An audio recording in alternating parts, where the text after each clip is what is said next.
सतीश त्या चौकीदाराचा निरोप घेऊन घरी आला खरं, परंतु त्याचं ना जेवणात लक्ष होते, ना रात्रभर त्याला झोप येत होती. कारण की कधी एकदा दिवस उजाडतो आणि संध्याकाळी मी त्या वाड्याच्या चौकीदाराला जाऊन पुन्हा एकदा भेटतो, असे त्याला सतत वाटत होते. कारण तो चौकीदार कुठे राहतो हे तर त्याला माहीतच नव्हते. शिवाय दिवसभर त्या वाड्याबाहेर कुठलाही चौकीदार नसतो. तो चौकीदार फक्त रात्रीच्या वेळेसच त्या वाड्याची राखणदारी करण्यासाठी अपॉइंट केला आहे, हे त्याला जेव्हापासून समजले होते, तेव्हापासनं फक्त आपण त्याला संध्याकाळीच भेटू शकतो, हे त्याला माहीत पडले होते. म्हणून त्यामुळे दुसरा दिवस कधी एकदा मावळतो आणि संध्याकाळी मी त्या चौकीदाराला जाऊन भेटतो, असे त्याला सतत वाटत होते आणि या विचारातच त्याची पूर्ण रात्र निघून गेली. संपूर्ण रात्र तो फक्त त्या चौकीदाराला कोणते-कोणते प्रश्न विचारायचे, त्या वाड्यामध्ये खजान्याबद्दल त्याच्यासमोर कसा विषय काढायचा आणि त्या वाड्याच्या आतमध्ये जाण्यासाठी त्याला कसे कन्विन्स करायचे, याचेच विचार चालू होते. अखेर रात्रभर जागल्यानंतर पहाट होता-होताच सतीशला थोडीशी झोप लागली. साधारण तासाभराची झोप लागली असेल. तासाभरानंतर सतीश उठला. आज तो शैलेशच्या अगोदरच उठला होता. शैलेश आदल्या दिवशी त्या कचेरीतील कामं करून भरपूर थकला होता. त्यामुळे तो गाढ झोपलेला होता. सतीश त्याच्या अगोदरच उठून अंघोळ वगैरे करून तयार झाला. शैलेशच्या वडिलांनी त्याला सांगितले, की "आईने छान नाश्ता बनवलाय, नाश्ता कर आणि शैलेश आणि तू आज संपूर्ण गाव फिरून ये." आज जर शैलेशला मी नाही म्हणालो, तर त्याला उगाच संशय यायचा. म्हणून त्याने शैलेशच्या वडिलांनी सांगितलेले मान्य केले. त्याने नाश्ता केल्यानंतर थोडा वेळ शैलेशची वाट पाहिली. थोड्या वेळातच शैलेश तयार झाला. शैलेश त्याला म्हणाला, "आज मी तुला आपल्या गावातील काही पुरातन अशी मंदिरं दाखवतो. शिवाय जवळच एक समुद्रकिनारा आहे आणि जर तुला जवळचा समुद्रकिनारा नसेल बघायचा, तर साधारण 10 किलोमीटर लांब आपण जर ड्राईव्ह करून गेलो, तर तिकडे एक फार मोठा आणि एकदम शांत असा समुद्रकिनारा आहे. कोकणातील खरा समुद्रकिनाऱ्याचा अनुभव तुला तिकडे मिळेल. समुद्रकिनारे किती सुंदर असू शकतात, हे तुला तिकडे समजेल." शैलेश त्याच्यासमोर एवढं छान वर्णन करत होता, निसर्गाची एवढी स्तुती करत होता, परंतु सतीशच्या चेहऱ्यावर कोणतेही एक्साइटमेंट दिसत नव्हती. त्याच्या डोक्यात फक्त एकच होते, कधी एकदा सूर्य मावळतो आणि कधी एकदा मी त्या चौकीदाराला जाऊन भेटतो.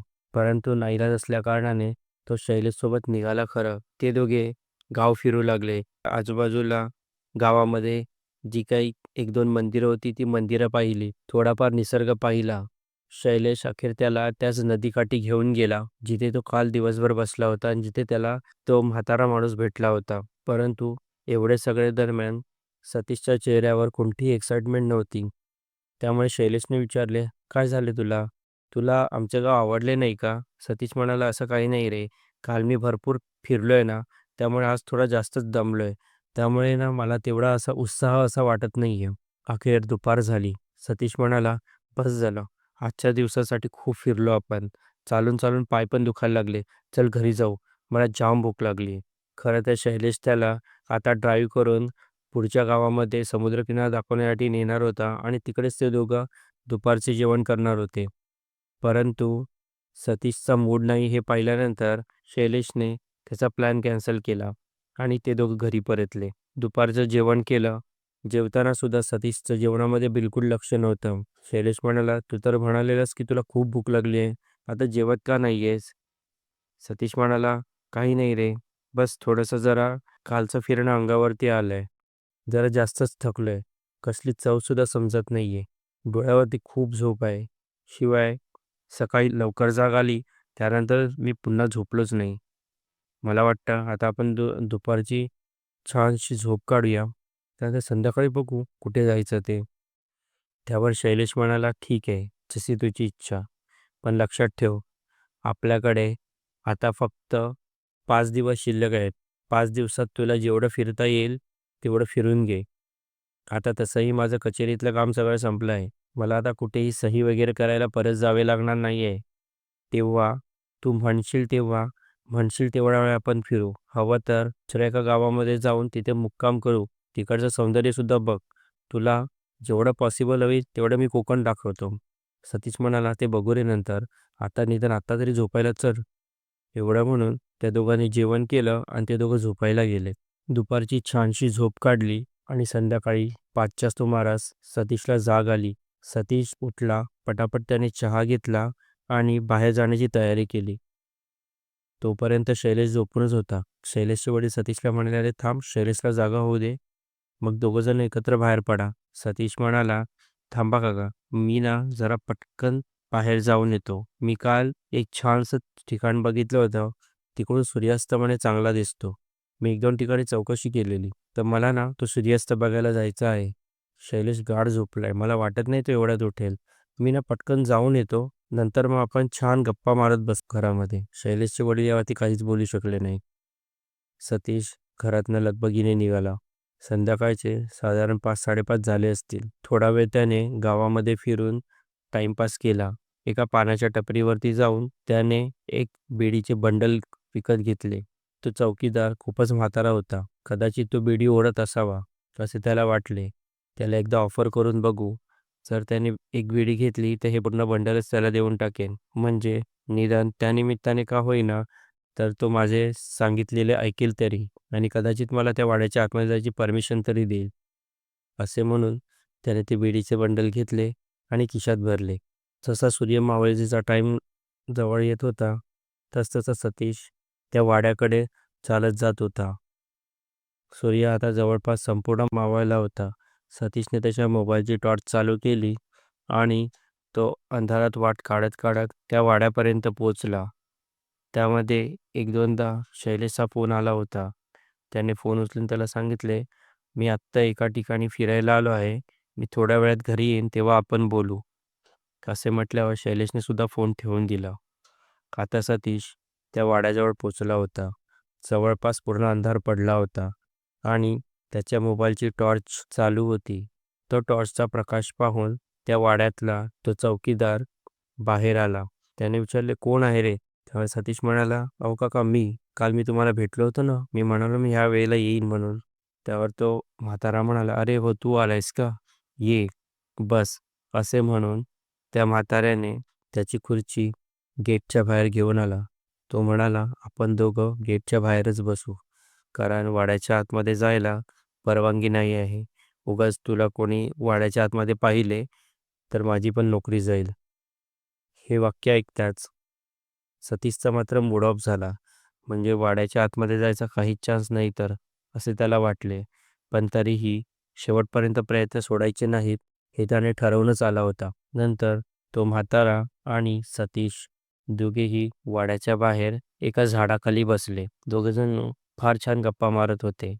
त्या म्हाताऱ्याने त्याच्या आयुष्यातल्या बऱ्याच गमती-जमती सांगितल्या. त्या गावात गेलेले त्याचे बालपण, तरुणपण याबद्दल बऱ्याच गोष्टी त्यांनी सांगितल्या. शिवाय सतीशनेही त्याच्यासोबत घडलेल्या बऱ्याच गोष्टी किंवा आतापर्यंतचं आयुष्य यावरती बऱ्याच गप्पा केल्या. मध्ये-मध्ये सतीश मात्र त्या वाड्याबद्दल काही ना काही विचारतच होता. त्यावर तो म्हातारासुद्धा बऱ्यापैकी समाधानकारक उत्तर त्याला देत होता. तेव्हा योग्य वेळ पाहून सतीशने त्याच्या खिशातनं बिडीचे बंडल काढले. त्यातली एक बिडी काढली आणि त्या म्हाताऱ्याला दिली. तो म्हणाला, "काका, तुम्ही घेणार का?" त्यावर त्या म्हाताऱ्याने पटकन ती बिडी घेतली आणि स्वतःजवळ असलेल्या माचीसने ती बिडी पेटवली. तो म्हणाला, "काका, तुम्ही बिडी ओढता?" तो म्हणतो, "ओढतो ना. आता इथे बसल्या-बसल्या काय काम असतं? रात्रभरात माझ्या 2 ते 3 बिड्या होतात."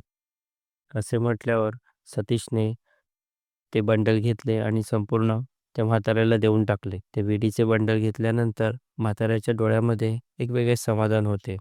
म्हणजे आपण आखलेली योजना अगदी योग्य पद्धतीने काम करत आहे हे सतीशच्या लक्षात आले. त्यानंतर हळूहळू सतीशने त्या वाड्याबद्दल विचारायला सुरुवात केली. तो वाडा कोणाचा होता? त्या वाड्याची हिस्ट्री काय? याबद्दल बरीच चौकशी त्याने केली. त्यावर त्या म्हाताऱ्याने सांगितले, "हा वाडा जवळपास 500 वर्षांपूर्वीचा आहे. या वाड्यामध्ये आतापर्यंत खोत राहत होते." त्यावर त्याने खोत कोण होते, त्यांची कामगिरी काय होती, त्यांची पोस्ट काय होती याबद्दल बरीच माहिती दिली. त्यानंतर त्याने सांगितले, की या वाड्यामधले खोत हे एका काळानंतर अत्यंत क्रूर वागू लागले होते. ते जनतेशी एवढे क्रूर वागत होते, की इथल्या जनतेला त्यांनी खूप त्रास दिला. त्यांनी लोकांची जमिनी हडपल्या, लोकांच्या बायका उचलल्या, शिवाय बऱ्याच लोकांचा त्यांनी जीवही घेतला. आणि शेवटी त्यांचे कर्म त्यांना इथेच फेडावे लागले. हळूहळू त्यांच्या संपत्तीचा ऱ्हास होत गेला. त्यापैकी एक एक खोत मरू लागला. या वाड्याने साधारण खोतांच्या 5 ते 6 पिढ्या पाहिल्या.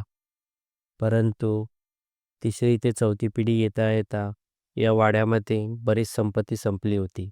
खोतांच्या पिढ्यांना बाई, बाटली यांचा भरपूर नाद लागला होता. शिवाय जुगार खेळणे हे त्यांचे नेहमीचे काम झाले होते. त्यांनी बरेच ऐशोआराम भोगले. बरीच संपत्ती उधळली. नंतर हळूहळू जशी ही संपत्ती संपत्ती आली, तसतशी तिसरी चौथी पिढी येता येता काही खोत शहाणे झाले. त्यापैकी बऱ्याच लोकांनी आपले आपले हिस्से घेतले आणि हे गाव सोडून दिले. असं ऐकण्यात आलंय त्यापैकी बरेच लोक मुंबई, पुणा अशा ठिकाणी जाऊन स्थायिक झाले.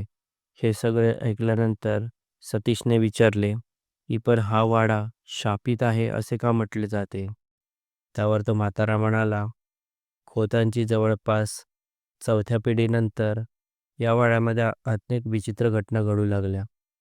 माणसं अचानक आजारी पडू लागली. शिवाय काही माणसं अवकाळी मृत्यूनेच मेली. वेळेच्या अगोदर आलेले मृत्यू हे नेहमीच अतृप्त आत्मे निर्माण करतात. त्यानंतर बऱ्याच लोकांनी या वाड्यामध्ये शिवाय या वाड्याच्या आजूबाजूला अनेक विचित्र अनुभव घेतले. काही लोकांना तर ते खोतसुद्धा दिसत होते, जे खोत बऱ्याच वर्षांपूर्वी मरण पावले होते. त्यामुळे हा वाडा शापित आहे हे अख्ख्या पंचक्रोशीत पसरले. त्यामुळे या वाड्याच्या आजूबाजूला कोणी फिरकतही नव्हते. शिवाय खोतांची 6वी पिढी येता येता सर्व खोत इथून निघून गेले होते. उरले-सुरले जे म्हातारे कोतारे होते ते इथेच मरून गेले. कदाचित त्यांची सुद्धा भूते इथेच भटकत असतील. त्यानंतर गावातल्या अनेक लोकांना इथे आलेले विचित्र अनुभव ते अख्ख्या पंचक्रोशीत तसेही पसरलेलेच होते. त्यामुळे या वाड्याला नंतर कोणी वालीच राहिला नाही. खेर हा वाडा ग्रामपंचायतीने स्वतःच्या ताब्यात घेतला. परंतु काही केल्या हा वाडा विकला जात नव्हता. ग्रामपंचायतीने बराच प्रयत्न केला, की हा वाडा पाडून टाकावा आणि या जागी दुसरे काहीतरी बांधावे. परंतु असे कधी करताच आले नाही. शिवाय याबद्दल पेपरामध्ये सुद्धा जाहिराती देण्यात आल्या. अगदी मोठ्या-मोठ्या पेपरांमध्ये, इंग्रजी पेपरांमध्ये सुद्धा जाहिराती देण्यात आल्या. बऱ्याच लोकांनी येऊन हा वाडा विकत घेण्याचा देखील प्रयत्न केला. परंतु कोणाला हा वाडा विकत घेता आलाच नाही. असाच एक माणूस होता. खूप श्रीमंत होता. मुंबईला त्याचे मोठे-मोठे हॉटेल्स होते. तो सुद्धा पेपरामध्ये या वाड्याबद्दल वाचूनच आला होता. जवळ त्याने हा वाडा विकतच घेतला होता. ग्रामपंचायतीसोबत त्याचे संपूर्ण डील झाले होते. परंतु नंतर असे लक्षात आले, जेव्हापासून या वाड्याचा व्यवहार त्याने चालू केला होता, तेव्हापासून त्याच्या घरातले सदस्य आजारी पडू लागले होते. तो स्वतःसुद्धा आजारी पडू लागला होता. एवढेच नव्हे, तर तो एवढा मोठा व्यापारी, त्याची एवढे मोठी-मोठी हॉटेलं होती, त्यापैकी बरीच हॉटेलं घाट्यात चालू लागली. बघता-बघता त्याच्या 5-6 हॉटेलपैकी एक हॉटेल असे झाले, की ते आता बंदच होणार की काय, असे त्याला वाटू लागले. नंतर त्याने इकडे-तिकडे चौकशी केली, तेव्हा त्याला लक्षात आले, की कदाचित हे या वाड्याच्या शापामुळे होत असावे. म्हणून त्याने या वाड्याची डीलच कॅन्सल करून टाकली आणि आश्चर्य असे, की त्याने डील कॅन्सल केल्यानंतर सर्व काही होते तसे पूर्ववत झाले. सर्व काही सुरळीत झाले. त्यानंतर तर ही बातमी जणू वाऱ्यासारखी अख्ख्या महाराष्ट्रभर पसरली. बऱ्याच लोकांनी पेपरामध्ये याबद्दल लेख लिहिले, की अमुक-अमुक गावामध्ये कसा एक शापित वाडा आहे, ज्या वाड्याचा एक अत्यंत विचित्र अनुभव मुंबईतल्या एका भल्या मोठ्या व्यापाऱ्याला आला. ते म्हणतात, की त्या व्यापाऱ्याने या वाड्याबद्दल टीव्हीवरती सुद्धा इंटरव्ह्यू दिले होते. आणि त्या व्यापाऱ्याने या गावातील सौंदर्य पाहिले होते. इकडचा निसर्ग पाहिला होता. त्यामुळे हा वाडा पाडून इथे एखादे हॉटेल वगैरे चालू करण्याचा त्याचा विचार होता. परंतु तो काही यशस्वी झालाच नाही. अखेर नाईलाजाने ग्रामपंचायतीने असे ठरवले, की हा वाडा आता संपूर्णपणे बंद करून टाकायचा. इथे आजूबाजूला कोणालाही फिरकू द्यायचे नाही. म्हणजे याबद्दल लोक हळू विसरून जातील आणि या पूर्ण वाड्याच्या आजूबाजूच्या जवळपास किलोमीटरवरच्या परिसरामध्ये कोणीही फिरकत नाही. गावातली बरीच लोकं या वाड्याबद्दल तर बोलतही नाहीत. कारण की या वाड्याशी तसं कोणाचं घेणं-देणं नाही. म्हणजे या वाड्याबद्दलच्या गप्पा कमी होतील, गोष्टी कमी होतील आणि कदाचित भविष्यामध्ये कधीतरी कोणीतरी याला वाली मिळेल. असो, पण ग्रामपंचायतीने घेतलेल्या या निर्णयामुळे माझे पोट मात्र भरते आहे. जोपर्यंत हा वाडा कोणी विकत घेत नाही, तोपर्यंत मी इथे चौकीदारी करू शकतो. तोपर्यंत ग्रामपंचायत मला पगार देत राहील आणि माझ्यासारख्या म्हाताऱ्याचं पोट भरत राहील. यापेक्षा आणखी वेगळं काय हवं? असं म्हणून त्या म्हाताऱ्याने लागलीच एक स्मित केले. सतीश हे सगळं ऐकत होता. परंतु तरीही अजूनही त्याला जी माहिती हवी ती माहिती मिळत नव्हती. त्याने अचानक विचारलं, "काका मला एक सांगा, की खोत खूप श्रीमंत होते. हे तर आता जगजाहीर आहे. परंतु मी असं ऐकलंय, की खोतांकडे भरपूर संपत्ती अशी होती, जी ते आपल्या वाड्यांमध्येच ठेवत असत. मग ह्या वाड्यामध्ये जे खोत राहत होते, त्या खोतांनी सुद्धा संपत्ती ह्या वाड्यामध्ये ठेवली होती का?" त्या म्हाताऱ्याला लक्षात आले, की सतीश काय विचारतोय. त्याने हलकेसे एक स्मित केले. तो म्हणाला, "म्हणजे काय? ठेवली असेलच ना? कारण की तेव्हा कुठे बँका होत्या? तेव्हा कुठे अशी साधनं होती? तुमची जी काही संपत्ती आहे, ती संपत्ती तुम्हाला तुमच्या घरामध्येच ठेवावी लागत होती. म्हणजे ह्या वाड्यात सुद्धा ठेवली असेलच ना?" त्यावर सतीश म्हणाला, की "ती जर संपत्ती अजूनही इकडे असेल का?" त्यावर तो म्हातारा म्हणाला, की "याबद्दल मला सुद्धा काही माहिती नाही. कारण की हा वाडा जवळपास 10 वर्षापूर्वीच ग्रामपंचायतीने स्वतःच्या ताब्यात घेतला. त्यानंतर त्यांनी आतमध्ये काय-काय केले, काय नाही केले माहीत नाही." त्यापुढे सतीशच्या आणि त्या म्हाताऱ्याच्या त्या वाड्यावरती बऱ्याच गप्पा झाल्या. नंतर जसे रात्रीचे 9, 9:30 झाले, तसं सतीशने त्या म्हाताऱ्याचा निरोप घेतला. परंतु जाताना सतीश म्हणाला, "काका, तुम्हाला उद्या येताना मी आणखी एक बिडीचे बंडल घेऊन येईन. तुम्हाला अजून काही हवे असेल तर मला सांगा, मी नक्की घेऊन येईन. आणखी पुढचे 4 दिवस आहे मी या गावामध्ये." त्यावर म्हातारा अगदी खुश झाला. तो म्हणाला, "हो, हो, आण ना, नक्की आण. आणखी एक बिडीचे बंडल आण. मी तुला आणखी काही किस्से सांगेन." तो म्हणाला, "काका किस्से नको आहेत. ह्या 5 दिवसामध्ये जायच्या अगोदर एकदा फक्त वाडा मला आतून बघायचा आहे." त्यावर म्हातारा अगदी शांत झाला. सतीशकडे पाहत राहिला.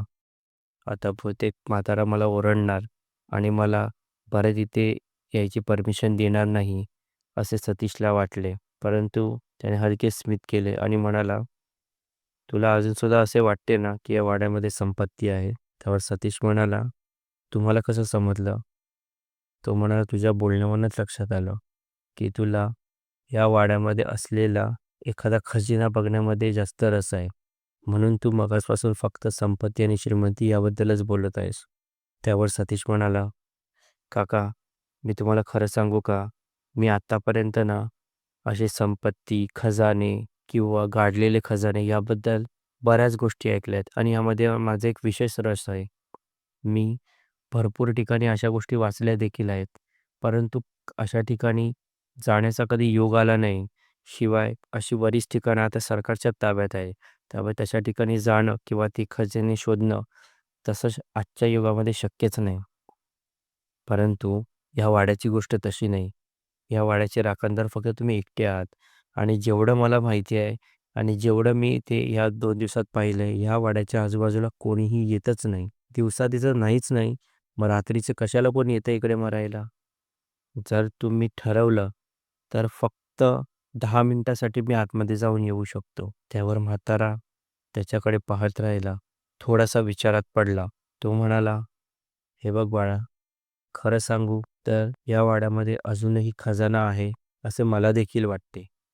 परंतु मी सुद्धा या वाड्याच्या सगळ्या खोल्या अजूनपर्यंत पाहिल्या नाहीत. तशी मी पाहू शकतो, मला तेवढी परमिशन आहे. परंतु ह्या वाड्याला एक तळघर आहे. कारण त्या तळघरात मी कधी पाहिले नाही. कदाचित तिकडे काही असेल तर मला माहीत नाही." त्यावर आता तो म्हातारा आपल्या गोष्टींमध्ये अडकत चालला आहे, हे लक्षात आल्यानंतर सतीशने सरळ मुद्द्याला हात घातला. तो म्हणाला, "काका, मी उद्या तुमच्यासाठी 2 बिड्यांची बंडल आणतो. हवं तर एखादी चपटी-बिपटी पण घेऊन येतो. पण प्लीज उद्या मला वाड्याच्या आतमध्ये जाऊ द्याल का?" फक्त 10 मिनिटं. मी सगळ्या खोल्या एकदा पाहीन आणि तुम्ही म्हणताय तसं तळघरसुद्धा एकदा तपासून बघीन. त्यावर म्हातारा शांत झाला. तो म्हणाला, "हे बघ बाळा, काही झाले तरी हा वाडा शापित आहे. या वाड्यामध्ये आतमध्ये गेल्यानंतर काय होईल मला माहीत नाही. कुठला दरवाजा उघडल्यानंतर तिकडे काय असेल मला माहीत नाही. कुठला शाप लागेल, काय होईल काही सांगता येत नाही. उगाच स्वतःच्या जीवाशी खेळ नको करू. तू अजून तरुण आहेस." तो बोलतो, "काका ते सगळं बघता येईल नंतर. तुम्ही फक्त हो म्हणा. मग उद्या तुम्ही जे म्हणाल ते मी घेऊन येईन." तो म्हणाला, "ठीक आहे. एक चपटी घेऊन ये आणि 2 विड्यांची बंडलं. उद्यापुरती एवढेच खूप आहे. आणि उद्या तू ये. उद्या तुला आतमध्ये सोडायची जबाबदारी माझी. पण एक गोष्ट लक्षात ठेव, कुठल्याही गोष्टीचा फोटो काढायचा नाही. कुठल्याही प्रकारची व्हिडिओ शूटिंग करायची नाही. फक्त तुझ्या समाधानासाठी तू बघायचं आणि परत बाहेर यायचं." त्यावर सतीश अगदी खुश झाला. "अहो काका, प्रश्नच नाही. मी कशाला कोणाला दाखवण्यासाठी फोटो काढू किंवा व्हिडिओ काढू. मला फक्त माझ्या समाधानासाठी बघायचं आहे, की या वाड्यात एखादा खजाना आहे का? आणि खरंच आहे तर खजाना दिसतो कसा? खजाना असतो कसा? बस. आणि मी तुम्हाला हा सुद्धा शब्द देतो, तर असा कुठला खजाना मला दिसला, तर त्यापैकी एक पैसासुद्धा मी माझ्याकडे ठेवणार नाही. एकही गोष्ट माझ्यासोबत नेणार नाही. मी फक्त बघेन आणि बाहेर येईन आणि आयुष्यभरासाठी ती आठवण मी माझ्या मनात साठवून ठेवेन." त्यावर तो म्हातारा म्हणाला, "ठीक आहे, ये तू उद्या. तुला आतमध्ये सोडायची जबाबदारी माझी. फक्त एकच कर, ही वाच्यता कोणाकडे सुद्धा करू नकोस. नाहीतर माझी नोकरी जाईल ती जाईलच. तुझ्यासोबत सुद्धा हे गावकरी खूप विचित्र वागतील. शिवाय शैलेश आणि त्याच्या घरातल्या लोकांना सुद्धा याचा खूप त्रास होईल. त्यामुळे सगळ्या गोष्टींचा नीट विचार कर आणि तेव्हाच या वाड्यामध्ये प्रवेश कर." हे ऐकताच सतीशने त्या म्हाताऱ्याचा निरोप घेतला आणि तो तिकडून निघाला. आता मात्र सतीश फक्त उद्याच्या संध्याकाळची वाट पाहत होता.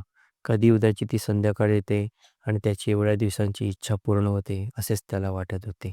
मित्रांनो, तुम्हाला आजचा हा भाग आवडला असेल तर ह्या व्हिडिओला नक्की लाईक करा आणि हा व्हिडिओ आपल्या मित्रांसोबत शेअर करा आणि आमच्या चॅनलला सबस्क्राईब करा. या पुढचा भाग अगदी थरारक असेल तेव्हा तो भाग पाहायला विसरू नका. भेटूया पुढच्या भागात. धन्यवाद.